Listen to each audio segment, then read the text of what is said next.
Cerca de las 2 de la tarde del día siguiente, el cansancio me venció por un momento. Desperté casi a las 8 de la noche, con la misma angustia intacta. Nadie tenía noticias. La desesperación ya no cabía dentro del pecho. Entonces recordé a las ánimas. Fui a la cocina, encendí una vela blanca y la coloqué en el pequeño altar donde tenía una imagen de la Virgen del Purgatorio. Me arrodillé y pedí una sola cosa: que mi hija regresara con vida. Nada más. Bienvenidos una vez más a Archivos Miedo. Gracias por acompañarnos en esta nueva noche de misterio. Si disfrutas este tipo de historias, suscríbete al canal, activa la campana y acompáñanos en cada nuevo relato. Apaga la luz y comencemos.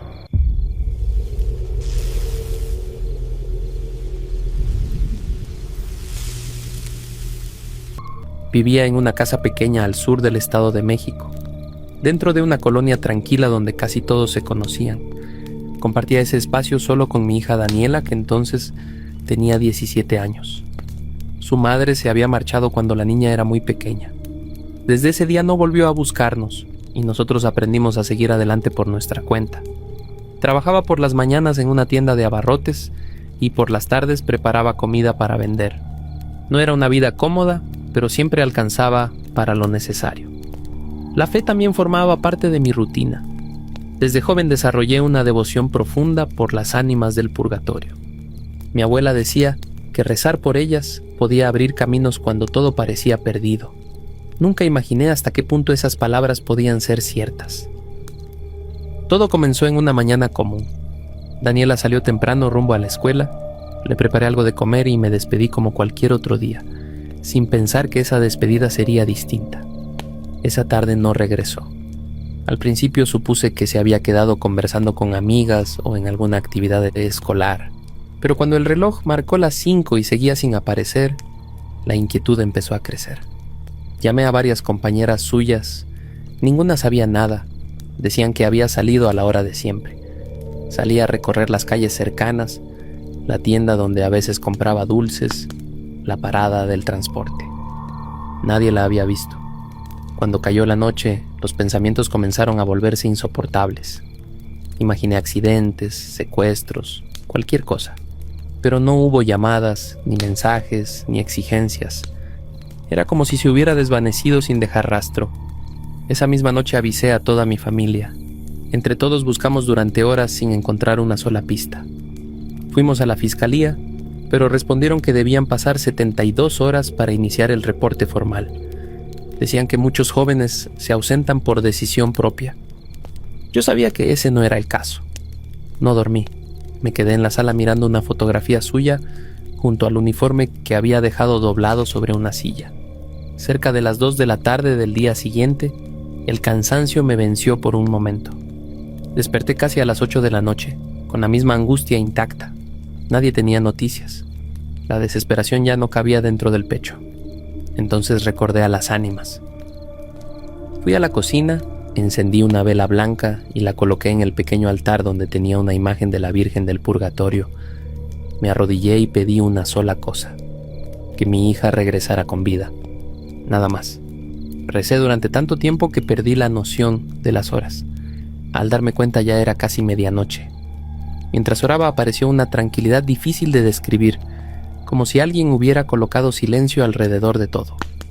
No era alegría ni alivio, pero sí una pausa en medio del caos. Después llegó un cansancio profundo. Apenas logré llegar a la cama antes de quedarme dormido. Entonces soñé. En el sueño caminaba por una colonia que me resultaba conocida, aunque no lograba ubicarla. Había calles de tierra, terrenos vacíos y postes con luces amarillas.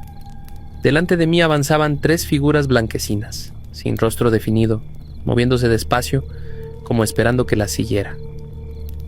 No hablaban, pero entendí que querían mostrarme algo. Recorrimos varias calles hasta llegar a una casa en obra negra, ubicada al final de la colonia.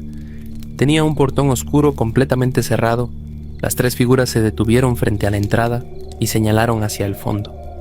Allí había una tapa metálica en el suelo como la de una cisterna. Una de las figuras la levantó y me dejó ver el interior. Era Daniela, estaba atada a una silla. Grité y desperté de inmediato. Eran las 5 de la mañana. No dudé. Tomé una chamarra y salí corriendo.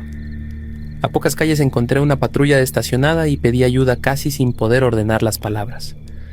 Dije que sabía dónde estaba mi hija. No mencioné el sueño.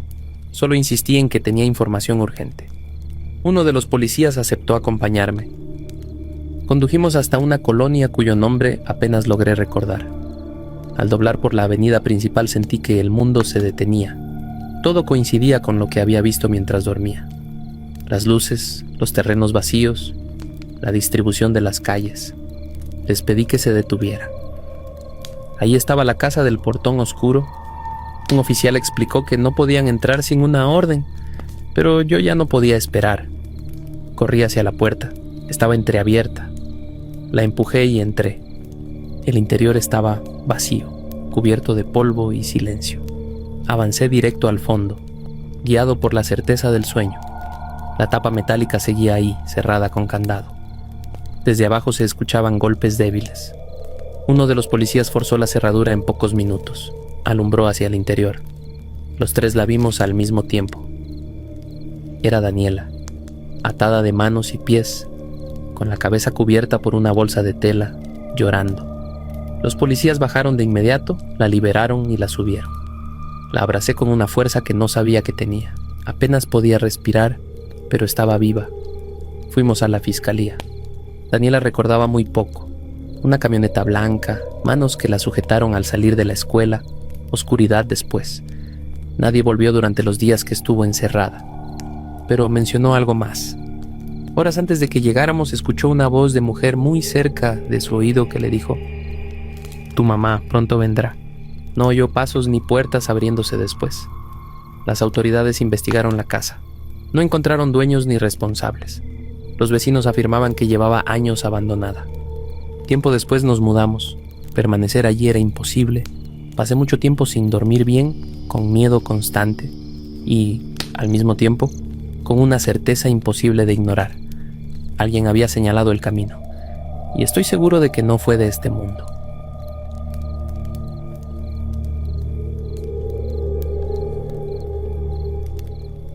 Las ánimas del purgatorio son las almas de quienes todavía no encuentran descanso. Según la creencia popular, no están en el cielo, pero tampoco en el infierno. Por eso muchas personas les encienden velas, les dejan agua y les piden ayuda, convencidas de que al ofrecerles oración, ellas también pueden tender una mano invisible. Mi nombre es Mateo, y esta historia ha pasado de generación en generación dentro de mi familia. En mi casa siempre ha existido una profunda devoción por las ánimas del purgatorio. Desde niño vi cómo se les rezaba el rosario y cómo cada 2 de noviembre se preparaban ofrendas sencillas en su memoria. Mi madre cuenta que esa costumbre viene de su abuelo, mi bisabuelo, un hombre de fe que jamás pedía favores para sí mismo. Todas las noches encendía una vela, dejaba un poco de agua y rogaba únicamente para que aquellas almas encontraran paz. Sin embargo, una madrugada vivió algo que nunca se olvidó y que con el tiempo terminó convirtiéndose en una historia repetida por los vecinos de la zona rural de Saraguro, en la provincia de Loja. Mi bisabuelo vivía en un rancho humilde, rodeado de campo abierto. Compartía la casa con su esposa y sus 3 hijos pequeños. Durante el día trabajaba como zapatero y, al caer la tarde, se ocupaba de alimentar animales en una finca cercana. Casi siempre regresaba de noche. Una madrugada, alrededor de las 2, tomó el sendero más corto hacia su casa. Un camino de tierra sin viviendas cercanas, apenas iluminado por una lámpara de aceite colgada del caballo. Solo se escuchaban los búhos y el paso irregular del animal sobre la hierba húmeda. De pronto 2 hombres salieron desde la oscuridad de los árboles. Tenían el rostro cubierto y llevaban machetes. «Bájese y entregue el dinero». «Y el caballo», ordenó uno de ellos. «No queremos problemas». Mi bisabuelo no era hombre de enfrentamientos. Les explicó que llevaba muy poco, apenas lo ganado ese día. Pero los desconocidos avanzaron sin dudar. Uno levantó el machete con impaciencia. No había nadie alrededor. Parecía que todo terminaría ahí. Entonces ocurrió algo difícil de explicar. Primero se oyeron lamentos lejanos, como voces arrastradas por el viento. Después el sonido se volvió más claro. Los asaltantes miraban a su alrededor intentando descubrir quién se acercaba, pero el camino seguía vacío. El caballo comenzó a inquietarse, moviéndose sin obedecer las riendas. El ambiente cambió de forma repentina, como si la noche hubiera adquirido otro peso. Y en cuestión de segundos aparecieron varios jinetes detrás de mi bisabuelo. Eran muchos, quizá 15 o más. No se distinguían bien sus rostros, pero uno habló con voz firme. «Buenas noches. ¿Van a dejarnos pasar o prefieren otra cosa?» Los asaltantes no respondieron. Uno murmuró que era mejor irse, y ambos corrieron hacia el monte hasta desaparecer. Mi bisabuelo intentó agradecer a quienes lo habían salvado. Avanzó unos pasos, giró la cabeza. Ya no había nadie, ni jinetes, ni ruido de caballos alejándose. Solo el camino vacío bajo la oscuridad. Se quedó inmóvil unos instantes, tratando de entender. Luego continuó hasta su casa sin mirar atrás. Cuando llegó, su esposa notó su rostro desencajado y le preguntó qué había sucedido.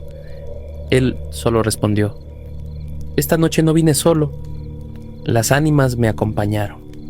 Al día siguiente encendió varias velas y oró durante horas en señal de gratitud. Desde entonces, cada vez que salía de casa y ponía un pie en el estribo del caballo, repetía la misma frase: «Que las ánimas del purgatorio caminen conmigo». Con los años, aquella experiencia dejó de ser un recuerdo familiar y se convirtió en una historia conocida por toda la comunidad, una de esas que todavía se cuentan en voz baja cuando cae la noche sobre los campos de Saraguro.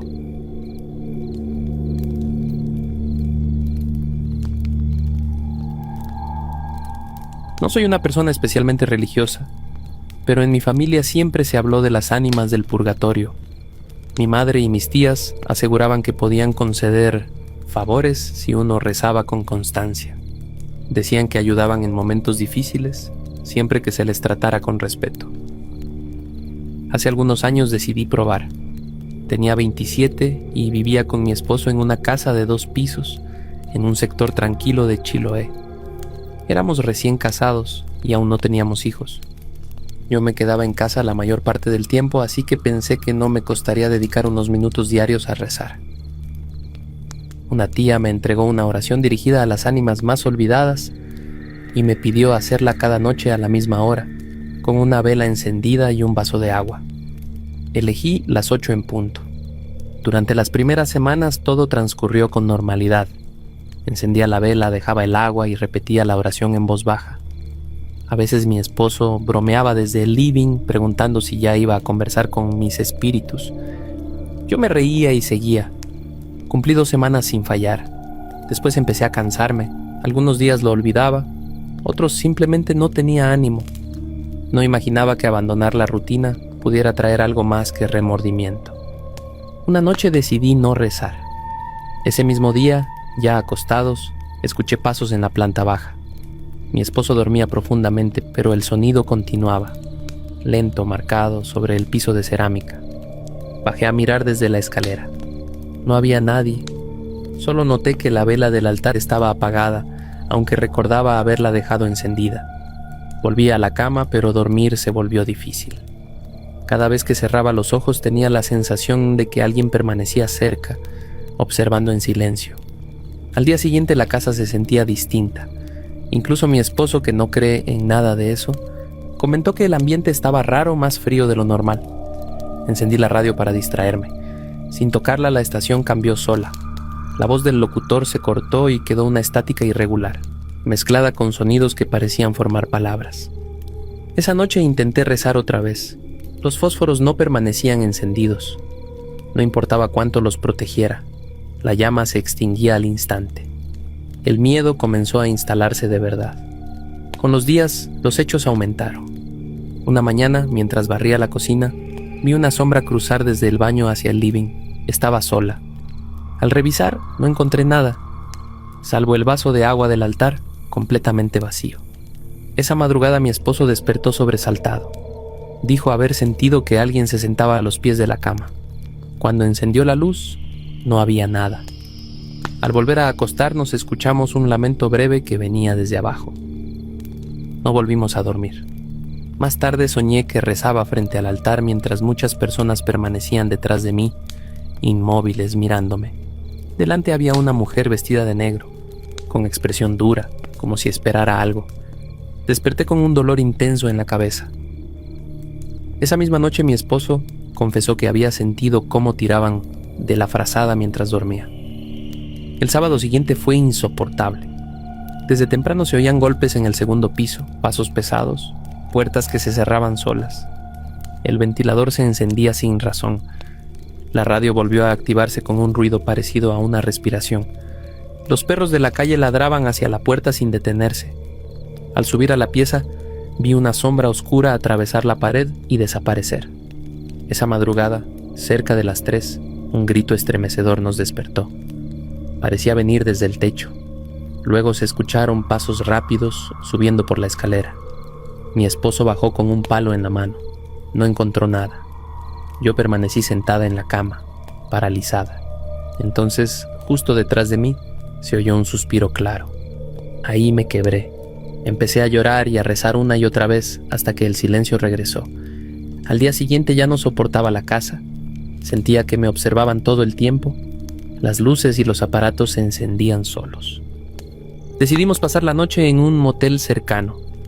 Desde allí llamé a mi madre y le conté todo. Ella respondió con seguridad.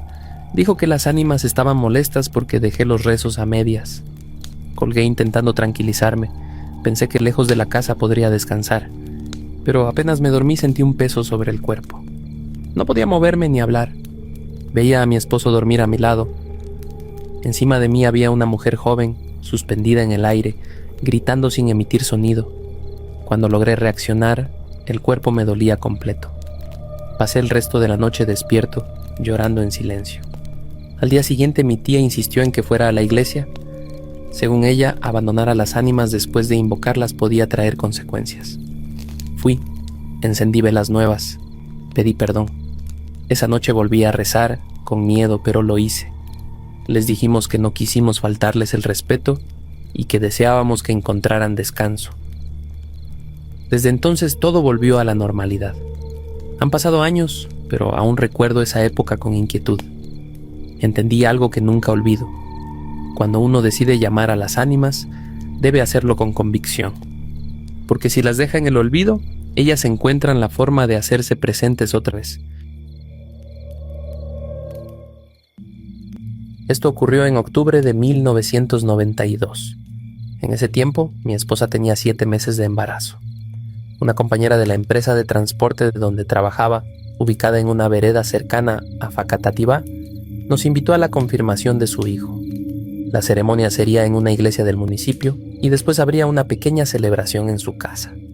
Yo había prometido no regresar tarde, porque el embarazo ya estaba avanzado y el trayecto de vuelta por la carretera hacia Madrid, Cundinamarca, solía ser complicado en la noche.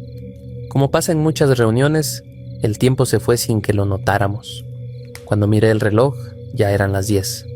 Avisé que debíamos irnos y comenzamos a despedirnos con calma. Subimos al carro y tomamos la vía antigua que conecta los pueblos de la sabana, una carretera angosta, con varios resaltos y huecos que en esa época eran difíciles de esquivar. Al pasar por un tramo oscuro, sentí que algo golpeó la parte delantera del vehículo. No le di demasiada importancia al principio, pero unos minutos después noté que la temperatura del motor subía con rapidez. Tuve que detenerme en un lugar completamente solo. No se veía ninguna casa cercana y a esa hora ningún carro transitaba por allí. Abrí el capó y salió vapor caliente. El motor estaba recalentado. Regresé al asiento y le dije a mi esposa que parecía una falla seria. Ella se preocupó y comenzó a rezar a las ánimas del purgatorio, pidiendo que nos ayudaran a salir de esa situación. Yo, mientras tanto, miraba alrededor sin saber qué hacer. No había agua, ni personas, ni señal de ayuda. Pasaron unos minutos en silencio. Entonces, algo llamó mi atención hacia la derecha del camino. A lo lejos apareció una luz tenue, como la de un bombillo débil. Le dije a mi esposa que tal vez allí podríamos pedir agua, y caminé en esa dirección. Había que bajar con cuidado un pequeño canal seco antes de continuar. El terreno estaba irregular. Afuera había un tanque de cemento. Saludé en voz alta. «Buenas noches». Nadie respondió. Volví a intentarlo. Entonces escuché una voz de mujer desde el interior. Hablaba con calma y me indicó: ahí abajo, en ese cajón, hay 3 galones, llénelos en el tanque. Obedecí sin discutir. Llené 2 primero y esperé a que saliera la persona que me hablaba, pero nadie apareció. Regresé al carro, vertí el agua y noté que el radiador tenía una abertura por donde se escapaba todo. Volví por más agua. Cerca del tanque vi un pedazo de jabón viejo que antes no había notado. Pregunté si podía usarlo para tapar la fuga. La misma voz respondió que tomara lo necesario. Partí el jabón, regresé al carro y cubrí la abertura lo mejor que pude. Luego llené otra vez el radiador. Me senté al volante y le dije a mi esposa que pidiera a las ánimas que el carro encendiera. Prometí ir a la iglesia a dejar una ofrenda. Giré la llave. El motor arrancó sin dificultad, como si nada hubiera pasado. Revisé que no saliera agua. Todo estaba seco. Cerré el capó y le dije que iría a devolver los galones.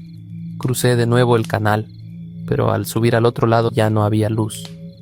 Caminé unos pasos más y no encontré ninguna construcción, ningún tanque, nada. El lugar estaba vacío, como si nunca hubiera habido nada allí. Regresé rápido al carro, nos fuimos de inmediato. Llegamos a casa sin más problemas. Al estacionarlo toqué el volante y le di las gracias. Al día siguiente cumplí mi promesa y mandé a revisar el vehículo. Terminé comprando otro motor, pero siempre pensé que aquella noche alguien nos había permitido llegar con bien. Tiempo después volví a pasar por ese mismo punto todavía de día. Miré con atención. No había casas, ni tanques, ni señales de que alguien viviera allí. En una reunión conté lo sucedido. Algunos dijeron que en esos caminos de la sabana, las ánimas ayudan a quien lo necesita cuando la fe es sincera. Yo no sé explicarlo de otra forma.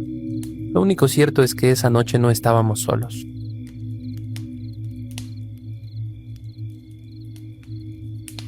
Recuerdo con claridad la noche en que todo comenzó a cambiar en mi vida. Yo tenía 11 años y era el mayor de 4 hermanos. Vivíamos en un pueblo pequeño donde el trabajo del campo marcaba el ritmo de cada día y donde el silencio de la madrugada podía sentirse más fuerte que cualquier ruido. Mi padre era un hombre de carácter duro. En casa no se hablaba mucho y el miedo era una presencia constante.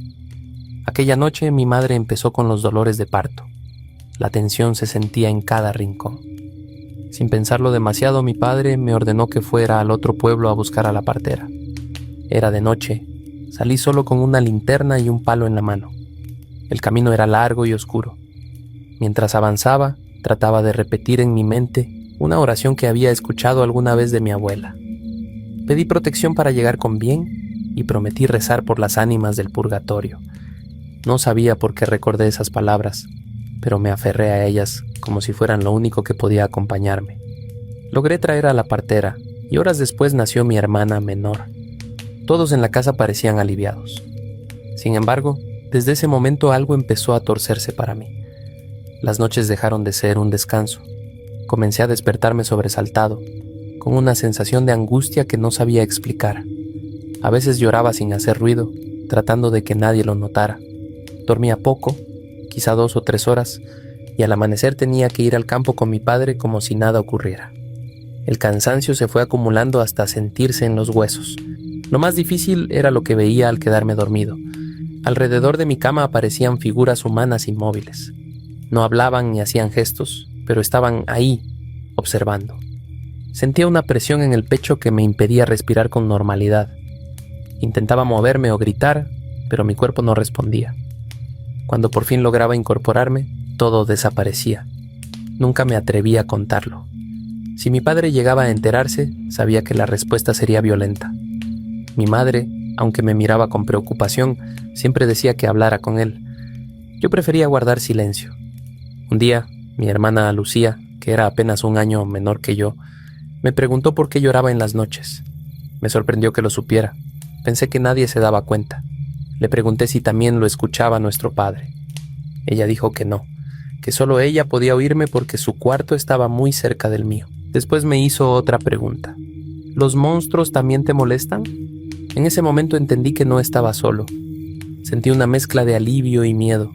Le conté todo, las figuras, la presión en el pecho, el cansancio. Ella me escuchó con seriedad y me dijo que también veía cosas en la noche. Sombras que cruzaban la entrada de su cuarto y entraban al mío. Según ella, Nunca se detenían con ella, siempre venían hacia mí. Desde entonces, algunas noches me quedaba a dormir en su cama. No desaparecía el miedo, pero al menos ya no me sentía completamente solo. El tiempo pasó así hasta que mi abuela llegó de visita para conocer a la recién nacida. La noche que se quedó en la casa tuve uno de los episodios más fuertes. No pude contener el llanto. Mi padre entró furioso, pero antes de que pudiera acercarse, mi abuela lo detuvo y le ordenó que me dejara en paz. Fue la primera vez que alguien me defendió. Cuando nos quedamos solos, ella se sentó a mi lado y me abrazó. Ese abrazo me dio una tranquilidad que no sentía desde hacía mucho tiempo. Luego me miró con atención y me preguntó cuándo había empezado todo. Le dije que desde el nacimiento de mi hermana. Entonces comenzó a hacerme preguntas extrañas. ¿Tomaste algo que no era tuyo? ¿Pediste algo? Respondí que no. Después recordé la noche en que fui por la partera y la oración que había repetido en el camino. Se lo conté. Mi abuela guardó silencio unos segundos y luego me explicó que pedir ayuda a las ánimas implicaba cumplir una promesa. No bastaba con invocarlas en un momento de miedo. Había que rezar por ellas, acompañarlas, no olvidarlas. Según ella, algo había quedado pendiente. No supe qué decir, solo la escuché. Con el tiempo empecé a rezar como ella me indicó. No ocurrió un cambio inmediato, pero las noches se volvieron menos pesadas. Las figuras aparecían con menos frecuencia. Poco a poco, el sueño regresó. Han pasado más de 50 años desde entonces. Hoy sigo cumpliendo aquella promesa. Rezo por las ánimas del purgatorio con la misma seriedad con la que un niño asustado pidió ayuda en medio de la oscuridad de un camino.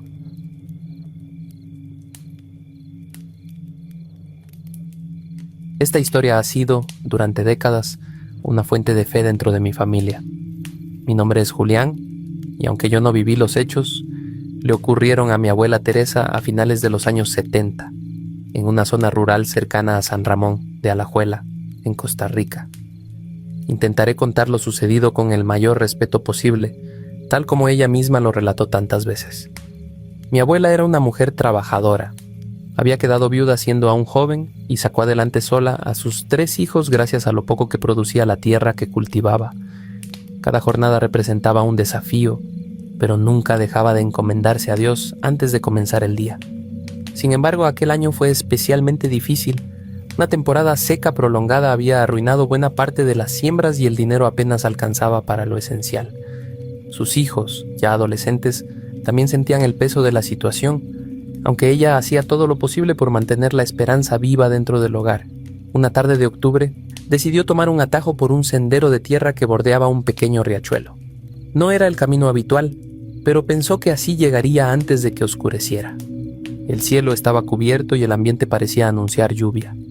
Mientras avanzaba, notó a una mujer mayor sentada a un costado del sendero. Tenía un bastón apoyado entre las manos y parecía rezar en silencio, así que se acercó con cautela. «Buenas tardes, señora. ¿Se encuentra bien?», preguntó. La mujer levantó la mirada y le dedicó una sonrisa tranquila. «Buenas tardes, Teresa». Escuchar su nombre la dejó inmóvil. No recordaba haber visto antes a aquella mujer ni entendía cómo podía reconocerla. Antes de que lograra reaccionar, la desconocida habló de nuevo con serenidad. «No tengas miedo, sé que estás atravesando tiempos duros, pero no pierdas la fe. Todo tiene un propósito». Luego extendió la mano y le ofreció un rosario de cuentas oscuras, con una pequeña cruz plateada que brillaba aún bajo la luz opaca de la tarde. «Llévalo contigo. Mientras lo conserves, encontrarás el camino que necesitas». Confundida pero sintiendo una paz difícil de explicar, mi abuela aceptó el rosario. «¿Y qué puedo hacer por usted?», preguntó. La mujer respondió con suavidad. «Reza por las almas que aún buscan luz». Después se levantó despacio y caminó por el sendero hasta desaparecer entre la vegetación. Esa noche Teresa no dejó de pensar en el encuentro. Aunque era una mujer de fe, también tenía un carácter práctico y trataba de hallar una explicación lógica. Sin embargo, cada vez que sostenía el rosario, sentía una calma profunda, distinta a cualquier otra. Al día siguiente decidió mostrárselo al sacerdote del pueblo. El hombre lo observó con atención y le dijo que no era un objeto común, que quizá representaba una señal en medio de la dificultad que atravesaba. Desde entonces comenzó a llevarlo siempre consigo. Rezaba cada noche pidiendo fortaleza para su familia y consuelo para las almas necesitadas. En las semanas siguientes ocurrieron cambios inesperados. Un pariente lejano llegó ofreciendo trabajo a los hijos mayores en su finca, lo que alivió la situación económica. Poco después regresaron las lluvias, suaves pero constantes, permitiendo que parte de las cosechas se recuperara. Para mi abuela, aquello fue una respuesta directa a sus oraciones. Pero no todo fue tranquilidad. Una noche, mientras rezaba junto a una vela encendida, sintió una presencia cerca de la puerta. Al alzar la vista distinguió una figura humana sin rostro definido. Se aferró al rosario y continuó orando con firmeza hasta que la silueta se desvaneció en silencio. Desde entonces comenzaron a presentarse señales extrañas. Objetos que cambiaban de lugar, murmullos apenas audibles, la sensación de no estar completamente sola. Aún así, el miedo no dominaba su corazón. Más bien sentía respeto y una responsabilidad silenciosa. Comprendía que sus oraciones no solo protegían a su familia, sino que también ayudaban a otras almas. Tiempo después, uno de sus hijos encontró un pequeño medallón entre las plantas de maíz. Tenía grabado un nombre casi borrado: María. Aquella misma noche, mientras rezaba, Teresa percibió nuevamente un murmullo tenue, como una súplica lejana. Cerró los ojos y oró con más fuerza que nunca. Entonces escuchó una sola palabra: gracias. El silencio que siguió fue profundo. Buscando respuestas, visitó a un anciano respetado del pueblo por su sabiduría espiritual. Tras escucharla, él le dijo que el rosario podía ser un vínculo entre este mundo y las almas que aún buscaban descanso. Tal vez la mujer del sendero había cumplido su misión y ahora Teresa debía continuarla mediante la oración. Con el paso de los años, la vida mejoró. Las cosechas prosperaron, el trabajo se mantuvo estable y la familia salió adelante. Sin embargo, los hechos inexplicables nunca desaparecieron del todo. Un día, limpiando la casa, encontró una fotografía antigua escondida en una grieta de la pared. Mostraba a una joven sosteniendo un rosario idéntico. En el reverso aparecía un nombre: María del Rosario, junto a una fecha de principios del siglo XX. Los mayores del lugar recordaban a esa mujer. Decían que había dedicado su vida a ayudar a enfermos y necesitados y que murió durante una inundación mientras intentaba salvar a un niño. Muchos creían que su espíritu seguía velando por quienes sufrían. Mi abuela entendió entonces que aquel rosario era un legado, una forma de continuar una misión de compasión incluso después de la muerte. Desde ese momento, cada noche rezó no solo por su familia, sino también por María y por todas las almas que buscaban descanso. Los años pasaron. Teresa nunca volvió a ver a la mujer del sendero, pero su fe permaneció intacta. El rosario se convirtió en una herencia familiar. Cada vez que atravesamos tiempos difíciles, lo tomamos entre las manos y rezamos como ella nos enseñó. Aún hoy, cuando lo observo, siento que no es solo un objeto antiguo, es un puente invisible entre quienes seguimos aquí y quienes, desde otro lugar, aún cuidan de nosotros. Cuando remodelé mi departamento después de mudarme a Ixtapa, decidí instalar unas puertas que ya tenía desde mi antiguo lugar. Eran de esas que traen un pequeño resorte en la bisagra, lo que hace que siempre regresen a su posición y se cierren solas. No es un detalle menor para lo que voy a contar, porque esas puertas tenían un comportamiento muy específico. Las elegí porque trabajo desde casa y con frecuencia tengo reuniones por videollamada. En el pasado me había pasado que, si corría aire en el departamento y la puerta no estaba bien cerrada, terminaba golpeándose contra el marco con bastante ruido. Eso me resultaba incómodo cuando estaba en una reunión. Con esas puertas ya no tenía ese problema porque, aunque se abrieran un poco, el resorte hacía que regresaran lentamente hasta quedar cerradas sin azotarse. Mi trabajo me exige ir a la oficina solo 2 veces por semana. El resto del tiempo lo hago todo desde casa. En mi familia siempre hubo la costumbre de rezar a las ánimas benditas. No era algo que hiciera todos los días, ni con un propósito específico. Muchas veces simplemente rezaba por ellas. Pero hubo un periodo en el que comencé a tener problemas para levantarme temprano. Mi alarma sonaba y yo no la escuchaba. Me estaba enfermando en esos días y pensé que tal vez por eso me costaba tanto despertarme. Entonces en una de esas noches antes de dormir, hice algo que nunca había hecho de forma tan directa. Les pedí a las ánimas benditas que me ayudaran a despertar a las 5 de la mañana. La primera vez que ocurrió algo extraño fue en uno de los días que debía ir a la oficina. Me desperté de golpe al escuchar un fuerte golpe en la puerta de mi habitación. Sonó como si alguien la hubiera empujado con fuerza. Me levanté enseguida y revisé el departamento. Pensé que quizá alguien había entrado o que algo se había caído, pero no había nadie. Todo estaba en su lugar. La puerta de mi habitación estaba cerrada. Lo que me desconcertó fue recordar cómo funcionaba esa puerta. Con el sistema que tenía, era casi imposible que se cerrara con tanta fuerza. El resorte estaba diseñado precisamente para evitar que se azotara. Después de revisar todo y no encontrar nada extraño, miré la hora. Faltaban 5 minutos para que sonara mi alarma. Me preparé para salir y seguí con mi día como si nada hubiera pasado, pensando que tal vez había sido una mezcla entre sueño y ruido del edificio. Sin embargo, unos días después volvió a suceder.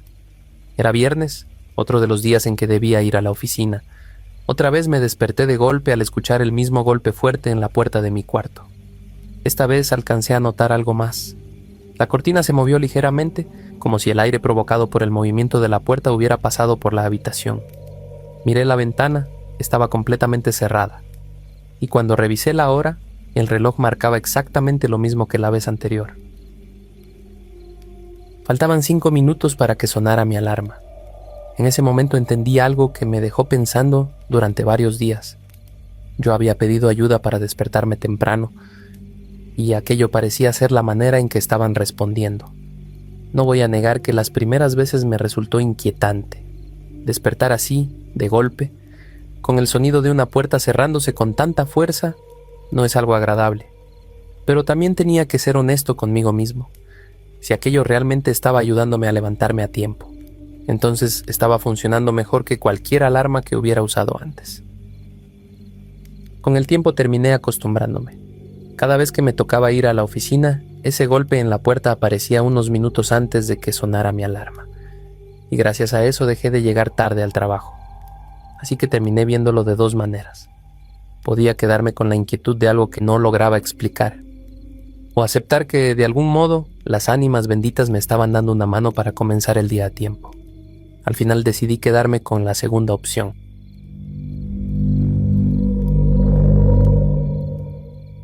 Mi familia siempre ha sido muy religiosa. Crecí dentro de la tradición católica y muchas de las costumbres de mi casa giraban alrededor de la fe. Aún así, yo nunca fui tan devota como mi mamá, mis tías o mi abuela. Ellas sí tenían una relación mucho más cercana con todo lo relacionado con la religión. Lo que voy a contar ocurrió cuando tenía 22 años y cambió un poco la forma en la que veía estos temas. Ese día me había quedado en casa haciendo tarea. Mi papá estaba trabajando y mi mamá había salido con una de mis tías a hacer unos mandados.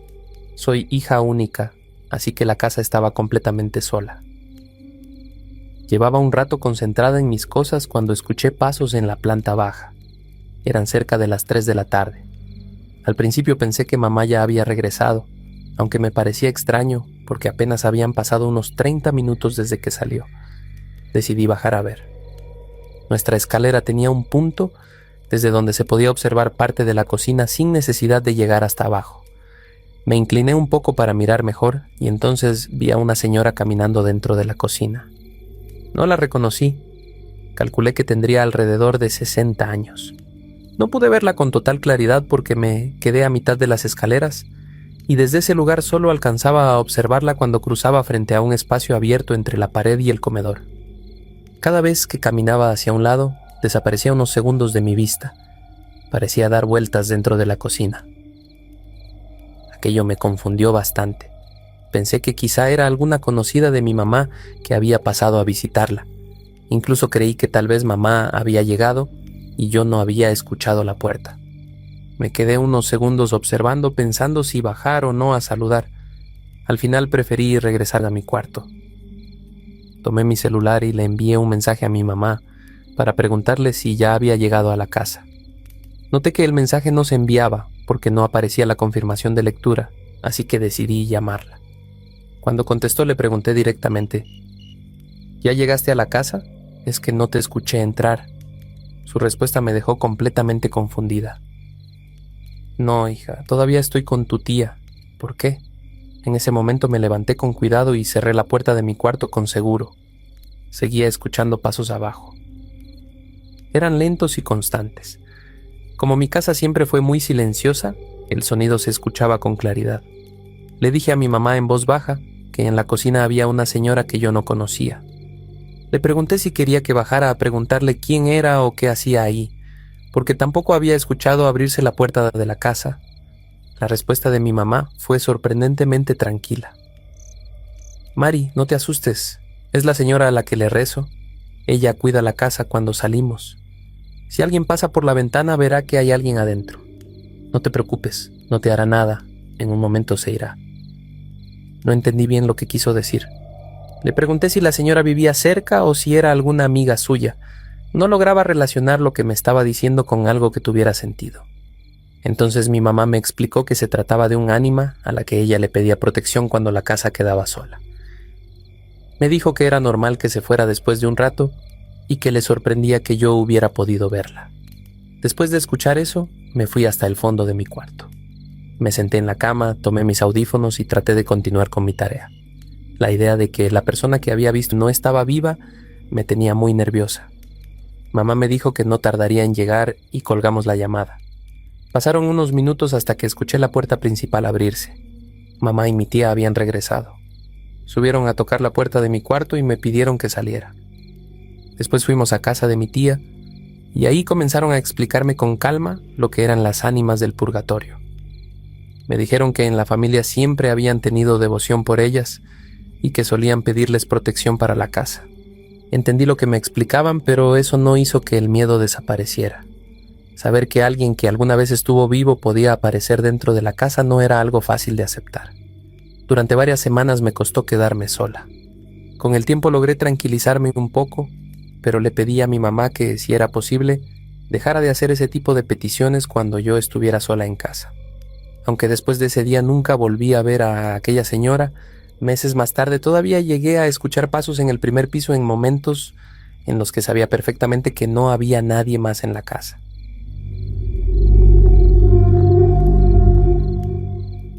Mi nombre es Carolina, soy originaria de un pequeño poblado en el estado de Nayarit. Desde que era niña he vivido en el mismo lugar, un sitio tranquilo donde casi todos se conocen. Las casas están separadas por calles largas y cuando cae la noche, el silencio suele apoderarse de todo. Cuando tenía alrededor de 12 años, ocurrió algo que durante mucho tiempo no supe cómo explicar. En aquel entonces mi familia tenía una pequeña tienda en casa. Mis padres trabajaban casi todo el día y muchas veces yo debía ayudar con algunos encargos. A veces me tocaba ir a la casa de una tía que vivía a unas cuantas calles para llevarle cosas o recoger algo que mis padres necesitaban. El camino no era muy largo, pero había un tramo donde casi no había casas y la iluminación era escasa. Durante el día no representaba ningún problema, pero cuando tenía que hacerlo por la noche el ambiente cambiaba bastante. La primera vez que noté algo extraño regresaba precisamente de casa de mi tía. Ya era tarde y la calle estaba prácticamente vacía. Mientras caminaba escuché claramente una voz detrás de mí, como si alguien dijera mi nombre. Pensé que tal vez algún vecino me estaba llamando, así que volteé de inmediato. No había nadie. Miré hacia ambos lados de la calle y tampoco vi movimiento en las puertas ni en las ventanas. Continué caminando creyendo que tal vez había escuchado mal. Avancé unos metros más y otra vez escuché la voz. Esta vez me detuve y presté atención, esperando volver a oírla. Pasaron algunos segundos sin que ocurriera nada. Decidí seguir mi camino y llegué a mi casa sin más incidentes, aunque con la sensación de que algo no encajaba. No le di demasiada importancia esa noche. Sin embargo, días después volvió a suceder. Otra vez caminaba sola por la misma calle cuando escuché varias voces, no una sola. Eran voces tranquilas, como si varias personas hablaran entre sí mientras caminaban cerca de mí. No podía distinguir exactamente qué decían, pero era claro que no estaba sola. Volteé nuevamente y la calle seguía vacía. Lo extraño era que los sonidos continuaban, siempre a cierta distancia detrás de mí, como si alguien me acompañara en el camino. Aquello empezó a repetirse muchas veces. Cada vez que regresaba sola de noche, especialmente por ese mismo tramo de la calle, escuchaba las voces. Nunca eran gritos ni algo agresivo, más bien parecían conversaciones suaves que avanzaban conmigo mientras caminaba. Con el tiempo me acostumbré tanto a esa situación que dejé de asustarme. Un día decidí contarle lo que me pasaba a mi papá. Pensé que tal vez me diría que todo era producto de mi imaginación o que simplemente había confundido algún ruido. Pero su reacción fue muy distinta. Escuchó mi historia con calma y luego me dijo que no debía preocuparme. Según él, en muchos lugares se cree que las ánimas de personas que ya murieron pueden acompañar a los vivos, sobre todo cuando alguien camina solo de noche.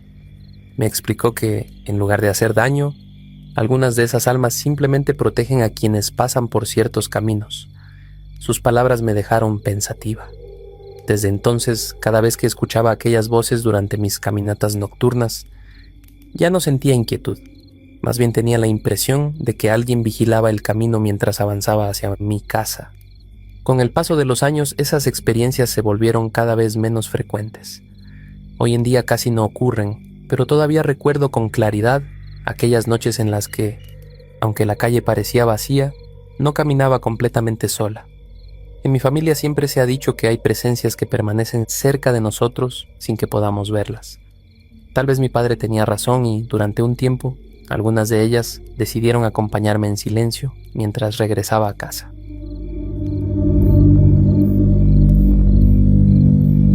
Hace algunos años mi abuela me contó algo que todavía recuerdo con mucha claridad. Ella tenía la costumbre de visitar con frecuencia el panteón donde descansaban varios de nuestros familiares. Siempre que iba llevaba flores, limpiaba las tumbas y aprovechaba ese momento para dedicar algunas oraciones. Decía que no solo rezaba por nuestros parientes, sino también por todas las ánimas del purgatorio, porque creía firmemente que esas almas necesitaban oraciones para encontrar descanso. Una mañana decidió ir temprano al cementerio. El lugar estaba tranquilo, como suele ocurrir a esas horas. Apenas entró, se dirigió a la zona donde estaban las lápidas de algunos familiares. Colocó las flores que había llevado y comenzó a limpiar las tumbas con calma. Mientras trabajaba, el tiempo se le fue pasando sin que se diera cuenta. Lavaba las lápidas, quitaba la tierra acumulada y acomodaba las flores marchitas que aún quedaban en algunos floreros. En medio de esas labores empezó a escuchar algo que llamó su atención. A lo lejos parecía haber varias personas rezando al mismo tiempo. Eran voces que repetían oraciones, como cuando un grupo se reúne para rezar el rosario. El sonido se escuchaba claro, como si hubiera varias personas caminando cerca del panteón mientras oraban. Mi abuela levantó la mirada y se detuvo un momento para escuchar mejor. Las voces continuaban. Pensó que tal vez se trataba de alguna familia que había llegado al cementerio para visitar a sus difuntos, algo que ocurre con frecuencia en esos lugares. Por curiosidad se acercó un poco hacia la entrada para ver quiénes eran. Miró hacia los pasillos del panteón, luego hacia el camino que rodeaba el lugar, pero no vio a nadie. No había ninguna persona. Las voces seguían escuchándose con claridad, repitiendo las oraciones como si un grupo entero estuviera caminando cerca, pero el lugar permanecía completamente vacío. Mi abuela se quedó quieta durante unos segundos, tratando de entender lo que estaba pasando. Entonces recordó algo importante. Ese día había estado tan concentrada limpiando las tumbas que se le había olvidado hacer las oraciones que siempre dedicaba a las ánimas del purgatorio. En cuanto se dio cuenta, dejó a un lado las cosas que estaba usando para limpiar las lápidas. Se puso de pie frente a las tumbas y comenzó a rezar. Pidió por el descanso de las almas que, según la tradición, permanecen en el purgatorio esperando alcanzar la paz. Mientras rezaba, el sonido de aquellas voces fue desapareciendo poco a poco, hasta que finalmente volvió el silencio habitual del panteón.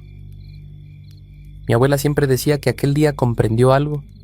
Para ella no había duda de que aquellas voces pertenecían a las ánimas del purgatorio, recordándole que no olvidara las oraciones que solía dedicarles. Desde entonces, cada vez que visitaba el cementerio, lo primero que hacía era rezar por ellas antes de comenzar a limpiar las tumbas.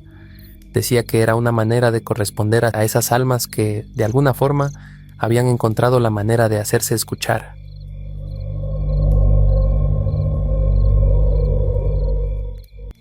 Crecí escuchando historias sobre el río del pueblo. Mi abuela siempre decía que no era un lugar cualquiera, que ahí se guardaban cosas que la gente prefería no recordar. Según ella, en aquellos tiempos, las mujeres bajaban todos los días a lavar la ropa. No era solo una tarea, era un momento para hablar, para compartir lo que pasaba en sus vidas, o, en algunos casos, para guardar silencio y cargar lo que no podían decir en voz alta. Entre todas ellas, había dos que nunca se separaban: Carmen y Luisa. Desde jóvenes habían sido inseparables, pero con los años algo cambió en ellas. Ya no reían como antes, cada una llevaba su propio dolor. Carmen había perdido a su esposo en circunstancias que nadie logró aclarar. Un día estaba, y al siguiente simplemente no volvió. Por otro lado, Luisa vivía con la ausencia de su hijo, un niño que salió a jugar cerca del río y nunca regresó. Una tarde, como tantas otras, bajaron juntas a lavar. El sol comenzaba a caer cuando Carmen dijo algo que rompió el silencio. ¿No te parece que este río guarda más cosas de las que vemos? Luisa la miró sin responder. No hacía falta. Ambas sabían que ese lugar tenía algo extraño, algo que nunca se mencionaba directamente. Con el paso de los minutos, el ambiente empezó a cambiar. El sonido del agua dejó de ser el mismo. Ya no era solo la corriente avanzando entre las piedras. Había algo más, como voces que no se entendían del todo, pero que estaban ahí. ¿Lo estás escuchando?, preguntó Luisa. No hubo respuesta. Carmen ya estaba mirando río arriba.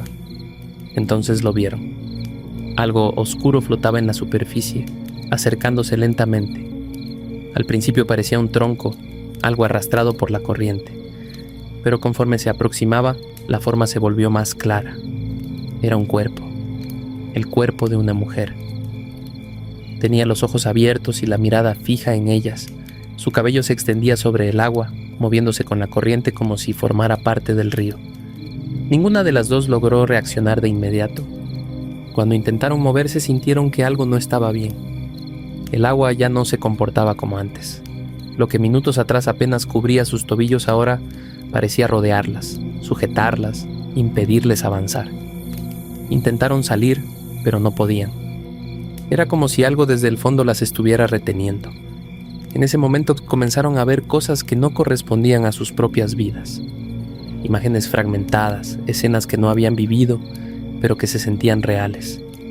Y en medio de ese caos, entendieron. El río no solo había visto esas muertes, las había guardado.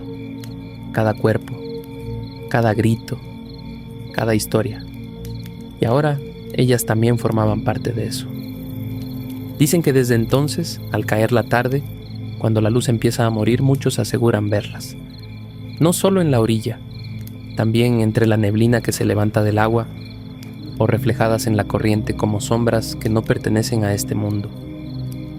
Las llaman las ánimas del río.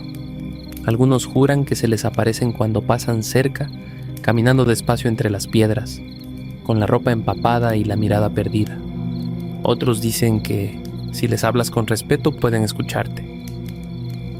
Que cumplen favores, que protegen o castigan. Por eso no es raro ver velas encendidas en la orilla, ni ofrendas dejadas en silencio.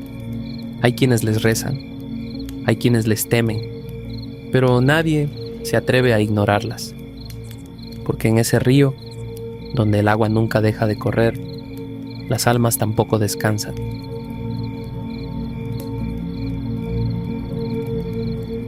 Nunca he sido una persona especialmente creyente, pero lo que viví aquella noche me dejó pensando en cosas que antes me parecían imposibles. Decidí hacer una peregrinación hacia San Juan de los Lagos. No lo hice por promesa ni por tradición familiar. Más bien fue una mezcla de curiosidad y necesidad de despejar la mente. Salimos al anochecer, como muchos otros grupos que avanzaban por la misma ruta. El camino estaba lleno de gente. Algunos iban en silencio, otros rezaban y unos cuantos conversaban para hacer más llevadera la caminata. Con el paso de las horas, la oscuridad se volvió más densa y el ambiente cambió. Ya no se sentía como una simple caminata entre peregrinos. En cierto punto comenzamos a notar algo extraño. Había grupos que caminaban cerca de nosotros, pero no encajaban del todo. No llevaban linternas, no hablaban y su forma de moverse era demasiado uniforme, como si todos siguieran el mismo ritmo sin necesidad de coordinarse. Pensé que tal vez era gente más experimentada en ese tipo de recorridos, pero algo no cuadraba. Uno de mis compañeros intentó saludar a una de esas personas. No respondió, ni siquiera volteó, solo siguió caminando. Seguimos avanzando y, sin darnos cuenta, terminamos mezclados con uno de esos grupos. Nadie decía nada. Era como si hubiéramos entrado en una fila que no nos pertenecía. Intenté hacer conversación con quien iba a mi lado, pero no hubo reacción. Ni una palabra, ni un gesto. Fue entonces cuando alguien del grupo, más adelante, se acercó a nosotros con evidente incomodidad. «No les hablen», dijo en voz baja. «Sigan caminando». No explicó más. Tampoco hizo falta. A partir de ese momento, nadie volvió a intentar interactuar. Nos limitamos a avanzar, manteniendo el paso, evitando cualquier contacto. Lo más inquietante vino después. En un tramo del camino decidimos detenernos unos minutos para descansar. Al mirar hacia atrás, esos grupos seguían ahí, pero no se detenían. Pasaban junto a nosotros sin variar el ritmo, como si no existiéramos. Y cuando volvimos a retomar la caminata, ya no estaban. No se desviaron. No tomaron otro camino. Simplemente dejaron de estar. Al llegar a nuestro destino comentamos lo ocurrido con otros peregrinos. Algunos nos miraron con total normalidad, como si ya supieran de qué hablábamos. Uno de ellos dijo algo que no he olvidado. Hay quienes siguen viniendo, aunque ya no estén vivos. Promesas que no alcanzaron a cumplir. No supe qué responder. Desde entonces, cada vez que escucho sobre peregrinaciones nocturnas, recuerdo aquella caminata y la sensación de haber compartido el camino con algo que no pertenecía a este mundo.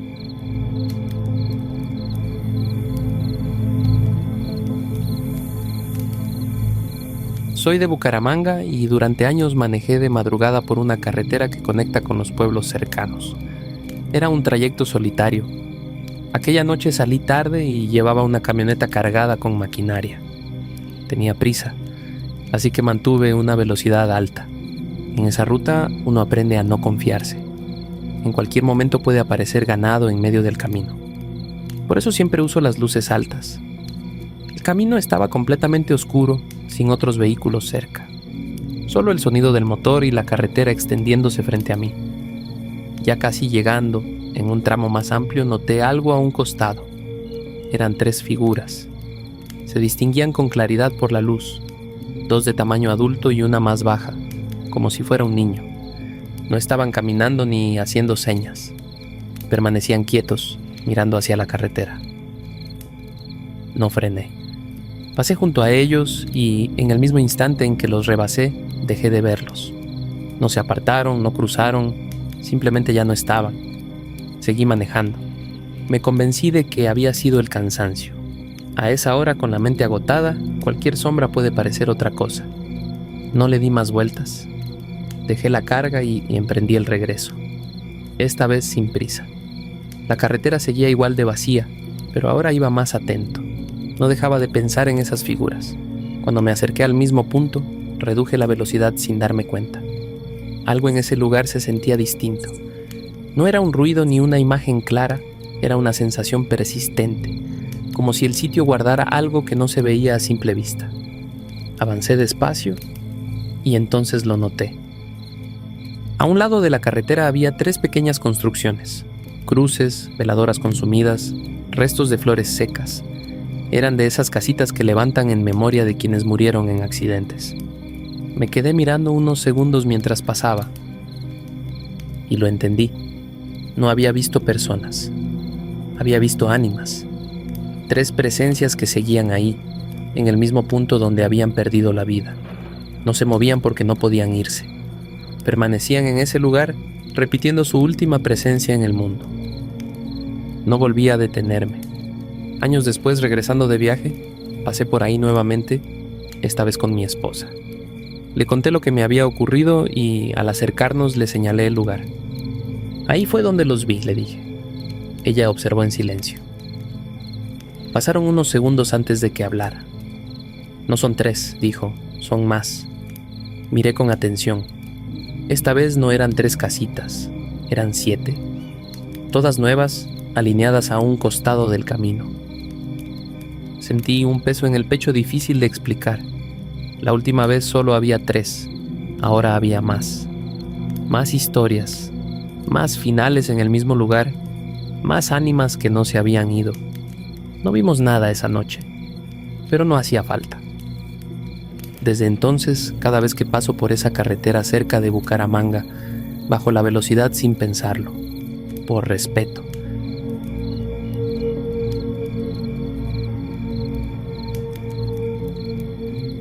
Nunca pensé que algo tan simple como un juego pudiera salirse de control. Todo empezó por curiosidad.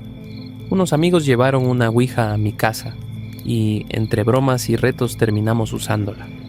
Al principio no pasó nada. Pensamos que todo era sugestión, hasta que comenzaron a darse ciertas coincidencias que no supimos explicar. Después de esa noche mi habitación dejó de sentirse igual. No ocurrió de inmediato. Pasaron algunos días en los que todo parecía normal, pero poco a poco empecé a notar una presencia constante. No era algo que pudiera ver claramente al inicio, más bien era la sensación de que no estaba solo, incluso cuando sabía que sí lo estaba. Con el tiempo, esa sensación tomó forma. Comencé a distinguir una figura dentro de mi habitación. Siempre estaba en el mismo lugar, de pie, sin moverse demasiado. No hacía nada, no se acercaba, no intentaba comunicarse. Solo estaba ahí. La silueta parecía la de un hombre con sombrero. Intenté ignorarlo. Pensé que era mi mente jugándome una mala pasada, así que cambié rutinas, dejé la luz encendida algunas noches, incluso moví muebles. Nada funcionó. La figura seguía apareciendo. Lo peor fue cuando dejó de limitarse a mi cuarto. Mi mamá empezó a notar cosas extrañas en la casa, puertas que encontraba abiertas, ruidos en la madrugada. Un día, sin que yo le contara nada, me preguntó si alguien había estado caminando por el pasillo durante la noche. Mi hermana menor también dijo haber visto a un señor dentro de la casa. Ahí entendí que no era solo algo mío. Pasaron años así. Me acostumbré, en cierto modo, a convivir con esa presencia, aunque nunca dejé de sentirme incómodo, hasta que alguien me dio un consejo que, en su momento, sonó como una solución. Me dijeron que podía rezarles a las ánimas para alejar eso. No lo dudé mucho. Empecé a hacerlo cada noche, al principio con desconfianza, luego con más insistencia. Pedía que esa cosa se fuera, que me dejaran en paz. Y funcionó, pero no como esperaba. La figura del hombre con sombrero dejó de aparecer. Durante unos días sentí alivio, pensé que todo había terminado, que por fin la casa volvía a ser normal, pero esa tranquilidad duró poco. Una noche desperté y noté algo diferente. Ya no era una sola presencia. Había varias figuras dentro de mi habitación, no una, sino 5 o 6. No se movían demasiado, pero estaban ahí, distribuidas por el cuarto, ocupando el espacio en silencio. No necesitaba que nadie me lo explicara para entenderlo. Sabía que ya no era lo mismo. Cuando dejaba de rezar, la sensación se volvía más intensa, como si esas presencias exigieran que continuara. Era una especie de presión constante, difícil de ignorar. Había cambiado una cosa por algo peor. Con el tiempo entendí que no había solucionado nada, solo había abierto otra puerta. Y lo más inquietante no era verlas, era saber que dependían de mí para quedarse o hacerse notar. Desde entonces dejé de buscar respuestas en ese tipo de prácticas, porque hay cosas que, aunque parezcan una solución, terminan multiplicando el problema.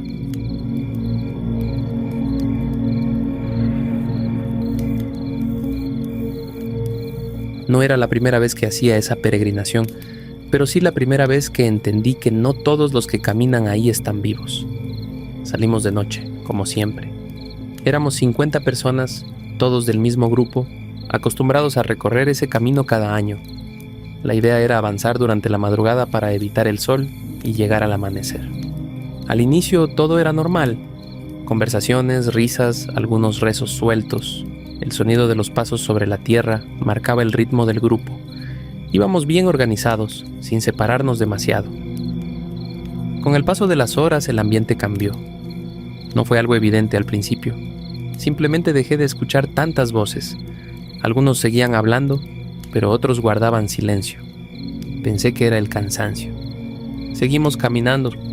En un punto decidimos hacer una pausa para tomar agua. Fue entonces cuando alguien dijo: «Oigan, ¿sí somos los mismos?». Nadie respondió de inmediato. Uno de los que iba al frente empezó a contar. Lo hizo en voz baja, señalando a cada persona. Cuando terminó se quedó callado unos segundos. «No», dijo finalmente, «somos más». Se repitió el conteo. 54. Nos miramos entre todos tratando de entender en qué momento se habían unido esas personas. Nadie recordaba haber visto llegar a alguien nuevo. No hubo saludos, ni preguntas, ni presentación. Simplemente estaban ahí. Algunos pensaron que se habían unido en el camino, quizá otro grupo que decidió avanzar junto a nosotros. Pero había algo extraño. No hablaban con nadie. Seguimos avanzando. Intenté acercarme a uno de ellos. Caminaba a mi lado, con la mirada fija al frente. Le pregunté de dónde venía. No respondió. Ni siquiera giró la cabeza. Aceleré el paso para ponerme frente a él, esperando al menos cruzar miradas. No ocurrió. Su expresión no cambió en ningún momento. Decidí no insistir. Más adelante, uno de los más antiguos del grupo se acercó y nos habló en voz baja. «No les hablen, no son de aquí». Nadie preguntó nada. A partir de ese momento el silencio se volvió más pesado.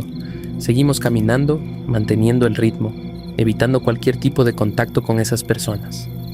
No hacían ruido, no rezaban, no se quejaban del cansancio. Solo avanzaban. Horas después, cuando el cielo empezaba a aclarar, hicimos otra pausa. Esta vez el conteo fue inmediato. 50. Ni uno más.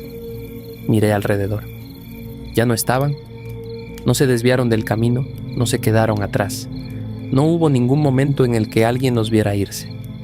Desde entonces, cada vez que hago esa peregrinación, evito contar cuántos somos en medio del camino.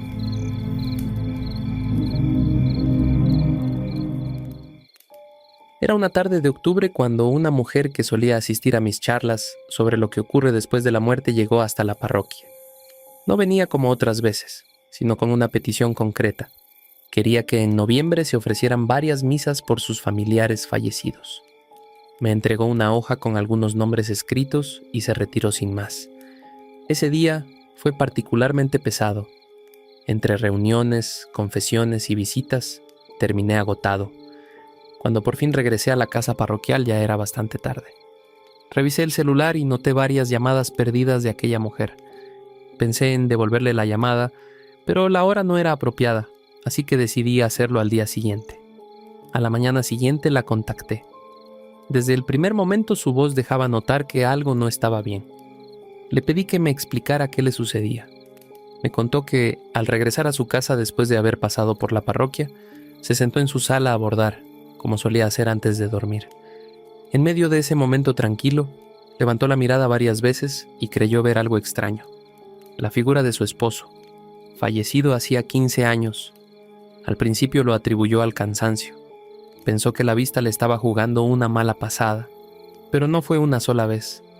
La imagen apareció de nuevo, y luego otra vez. En la tercera ocasión, aquello dejó de ser una simple ilusión. Su esposo le habló. No fue una conversación confusa ni incoherente. Al contrario, le habló con claridad. Le dijo que no tuviera miedo, que él estaba bien, que existía una realidad después de la muerte. Pero hubo algo que la dejó desconcertada. Le pidió que hablara conmigo. Yo nunca había conocido a ese hombre. Cuando la mujer me relataba todo, tampoco entendía a qué podía referirse. Hasta que, casi por instinto, recordé el papel que ella me había entregado el día anterior. Fui a buscarlo. Comencé a leer los nombres uno por uno. Y entonces lo noté. Había un olvido. Entre todos los nombres escritos faltaba uno, el de su esposo. En ese momento todo encajó. La mujer, sin darse cuenta, no había pedido una misa por él. Y, según lo que había vivido aquella noche, su esposo había encontrado la manera de recordárselo.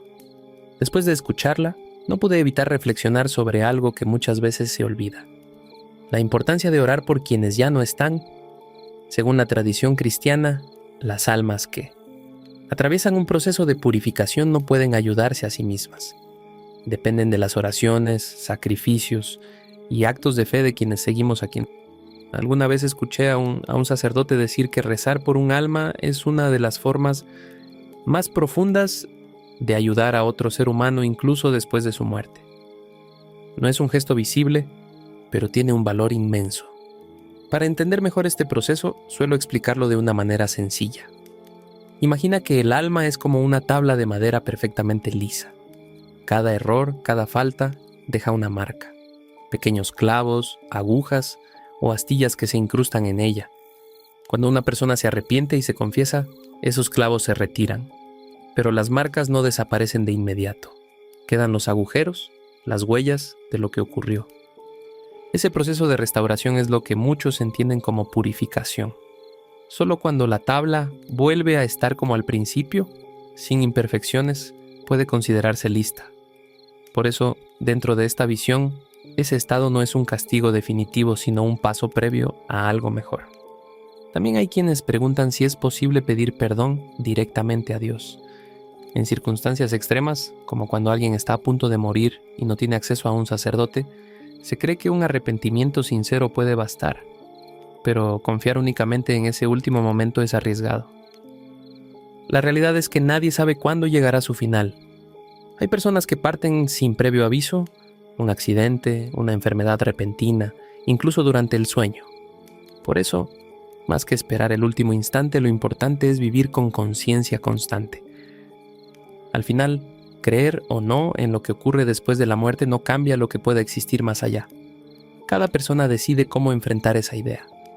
Pero, para quienes tienen fe, hay una recomendación sencilla: terminar cada día en paz, revisando lo vivido, pidiendo perdón si es necesario y cerrando la jornada con serenidad. Porque si algo es seguro, es que todos, en algún momento, cruzaremos ese umbral.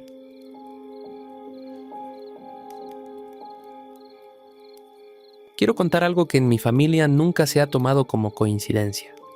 En casa siempre se ha hablado de las ánimas del purgatorio con naturalidad, no como algo lejano o extraño, sino como una presencia que de alguna manera está ahí. Mis padres siempre han sido creyentes, pero no de los que solo rezan cuando necesitan algo. Ellos lo hacían por convicción, incluso cuando todo marchaba bien.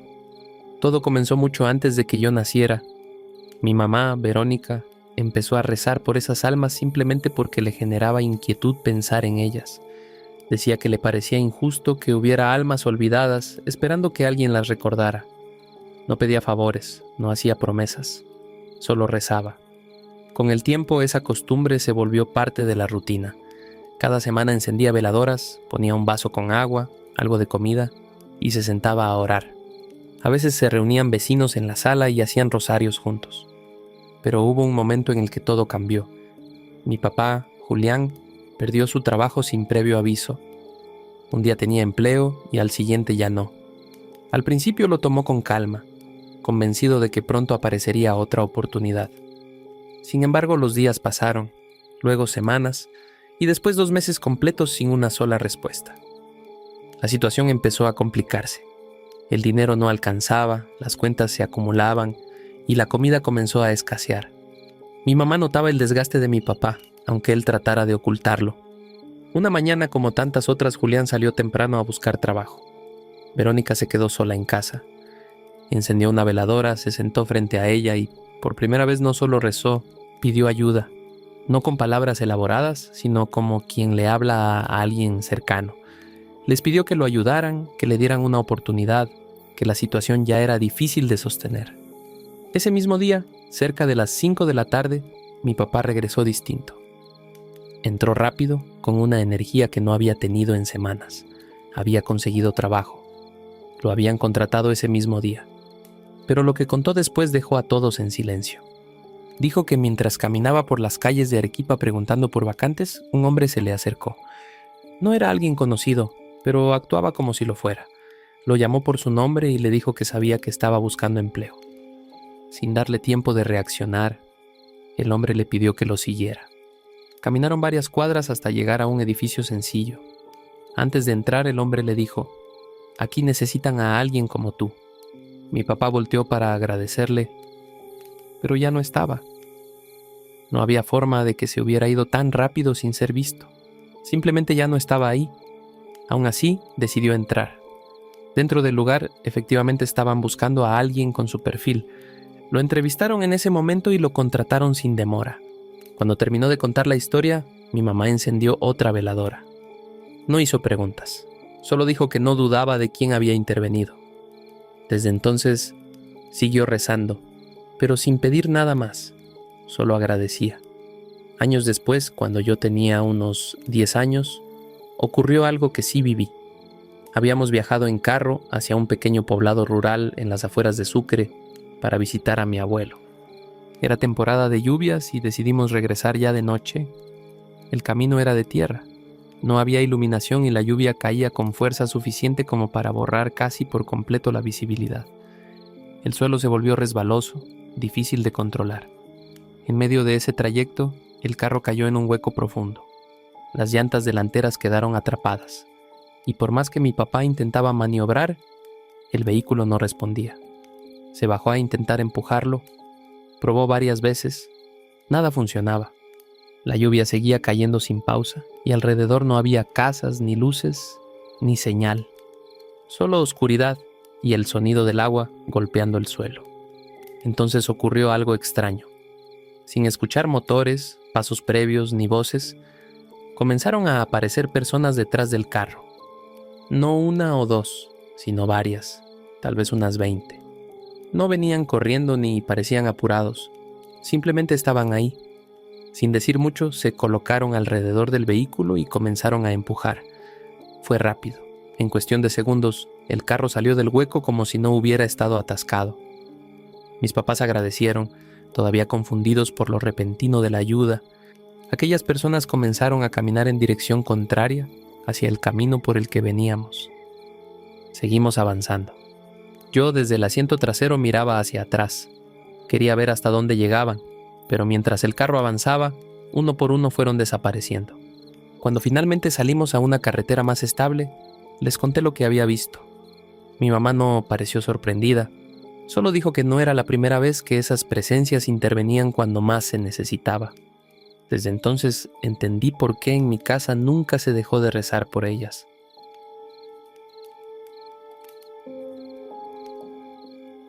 Mi nombre es Mateo Rivas y durante años he mantenido una costumbre que heredé de mi abuela: rezar por las ánimas del purgatorio.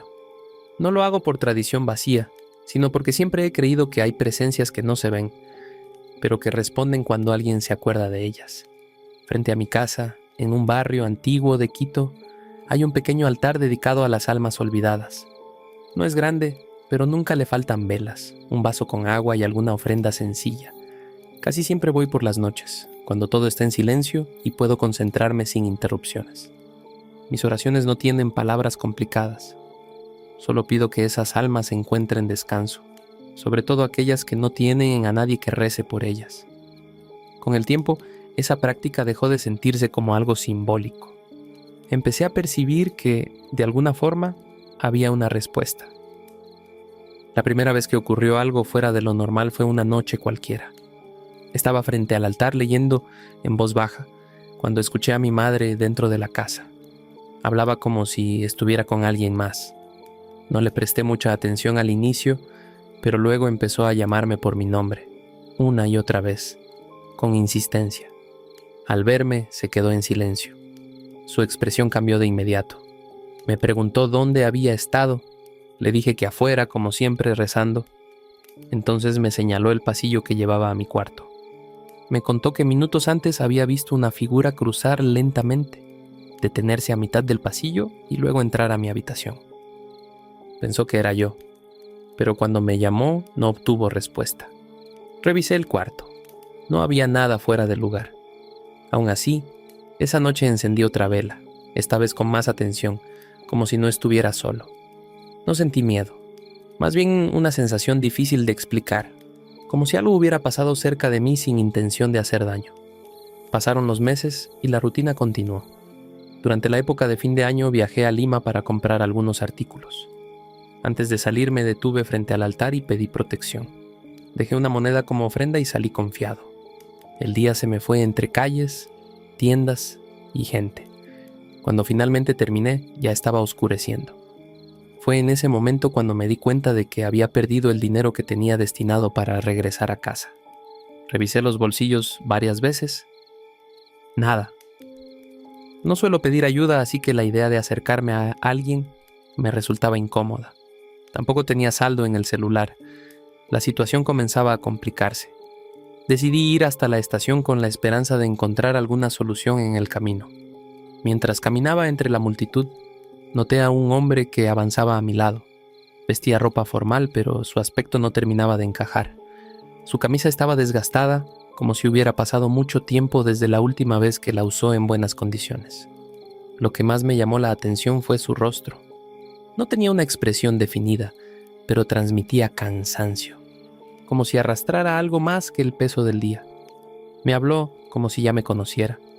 Dijo que hacía tiempo no nos veíamos y me preguntó cómo me había ido. Respondí con cautela, tratando de ubicarlo en algún recuerdo. No lo logré. Aún así caminamos juntos. Durante el trayecto hablamos de cosas simples. Él parecía saber más de mí de lo que debería, pero no lo mencioné. En ese momento lo único que tenía en mente era cómo resolver mi problema. Cuando llegamos al punto donde debía tomar el transporte, se despidió. Lo vi alejarse entre la gente. Sentí que había perdido una oportunidad de pedir ayuda. Esperé unos minutos. El lugar estaba lleno. Pensaba en qué hacer cuando alguien tocó mi hombro. Era él. Dijo que había cambiado de rumbo y que podía acompañarme un poco más. Esta vez no dudé. Le expliqué lo que me había pasado y le pedí una pequeña cantidad para completar el pasaje. No hizo preguntas. Metió la mano en el bolsillo y me dio una moneda, justo lo que necesitaba. Le agradecí más de lo que suelo hacer en situaciones así. Él solo respondió que en ese momento yo lo necesitaba más. Subí al vehículo. Antes de que arrancara, miré por la ventana para despedirme. Lo busqué entre la gente, pero no lo encontré. En ese instante entendí algo que no había considerado antes. Recordé la moneda que había dejado en el altar esa misma mañana. Y comprendí que, tal vez, no se trataba de coincidencias. No volví a ver a ese hombre. Pero desde ese día, cada vez que me detengo frente al altar, ya no siento que estoy hablando al vacío. Siento que alguien escucha y que, cuando es necesario, responden.